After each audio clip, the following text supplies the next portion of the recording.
Friend, welcome to channel knowledge of pharmacy. Human normal albumin IP का आज हम review करते हैं। तो ये एक इन्फ्यूजन है और ये प्रोटीन है। एल्बुमिन प्रोटीन है जो कि लीवर खुद इसे बनाता है और प्लाज्मा में ये सर्कुलेट होता है और ह्यूमन ब्लड प्लाज्मा प्रोटीन से ये बनता है। और ये इमरजेंसी में अगर एल्बुमिन की जो है कमी हो जाती है तो इसको यूज किया जाता है। वहीं ब्रांड नेम की बात करें तो एल्बोरिल 20 एल्बुसेल और भी कुछ ब्रांड नेम हैं जो भी सरलता से मिल जाए आप ले सकते हैं। वहीं इसके स्ट्रेंथ की बात करते हैं तो ये 5% और ये देख रहे हैं आप 20% और 25%, ये जो है स्ट्रेंथ आपको मिल जाएगी। इसमें जो है टोटल प्रोटीन, सोडियम कार्बोलेट और जो है ये सब एल्बुमिन और जो है ये सब इसमें जो है रहते हैं। और ये जो है इसका जो कंसंट्रेशन होता है इसमें जैसे कि जो है अलग अलग, यानी 5% में अलग होता है और 20% में अलग होता है और 25% में अलग होता है। अब बात करते हैं इसके मैकेनिज्म ऑफ एक्शन की। तो albumin responsible 75 to 80 of collide osmotic pressure of the normal plasma. Albumin stabilize circulating blood volume and carrier hormones, enzyme, medicinal product, toxic albumin protein with total extravascular mass of about 120 ग्राम। यानी albumin समान plasma में 75 to 80 collide osmotic दबाव के लिए जिम्मेवार है और albumin स्थिरीकरण जो है रक्त में मात्रा का संचार है और हार्मोन, एंजाइम, औषधीय उत्पादों और विषवक्त पदार्थों का वाहक है। एल्बुमिन एक प्रोटीन है जिसका कुल बाह्य द्रव्यमान लगभग 120 ग्राम या एक्स्ट्रासेलुलर द्रव्यमान होता है। तो ये इसके मैकेनिज्म ऑफ एक्शन हो गए। अब देखते हैं इसको कहाँ पे प्रयोग में लिया जाता है। तो हाइपोवैलेमिया का कंडीशन क्या होता है, इसमें लो ब्लड वॉल्यूम में इसको प्रयोग में लेते हैं।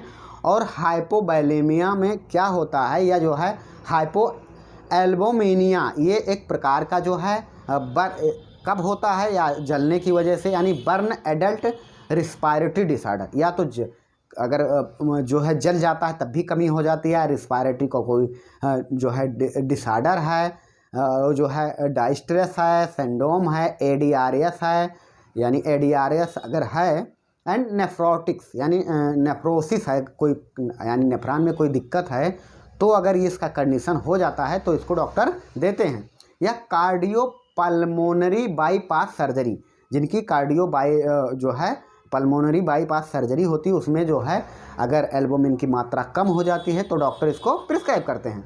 या haemolytic disease of the in the newborn के दौरान जो अगर हेमोलिटिक डिजीज है बच्चे में, तब भी डॉक्टर इसको प्रिस्क्राइब करते हैं या देते हैं।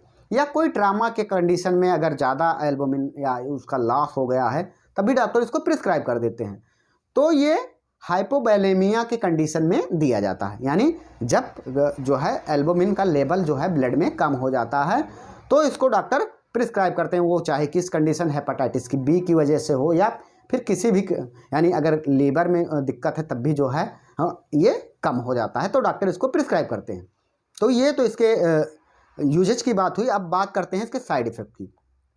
तो इसका कॉमन जो साइड इफ़ेक्ट है एनाफाइलाइटोड टाइप रिएक्शन जो होता है, तो इसमें एक स्किन का जो रिएक्शन होता है लाइक हाईवे इचिंग होती है, फ्लैश एंड पेल स्किन हो जाती है, लो ब्लड प्रेशर हो जाता है, बीजिंग यानी जो है घबराहट होती है, एंड ट्रबल ब्रीथिंग यानी जो है लंबी सांस जो है या जो है सांस लेने में दिक्कत होती है, वीक हो जाती है, या रैपिड यानी बढ़ जाता है पल्स।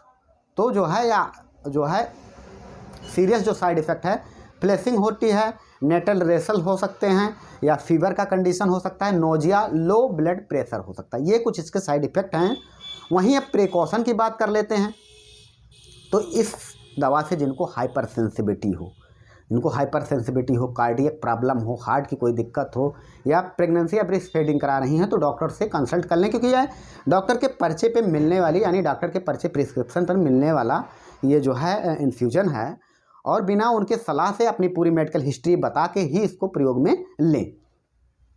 वहीं डोजेज की बात करते हैं, तो डोज इसको आईवी यानी इंट्रावेनस दिया जाता है, और ये डोज जो है डिपेंड करता है पेशेंट की सीवियरिटी पर, कि उसको कौन सा ट्रामा हुआ है, या इलनेस, फ्लूड, या प्रोटीन का कितना लॉस है, वो अपने अकॉर्डिंग वो देते हैं।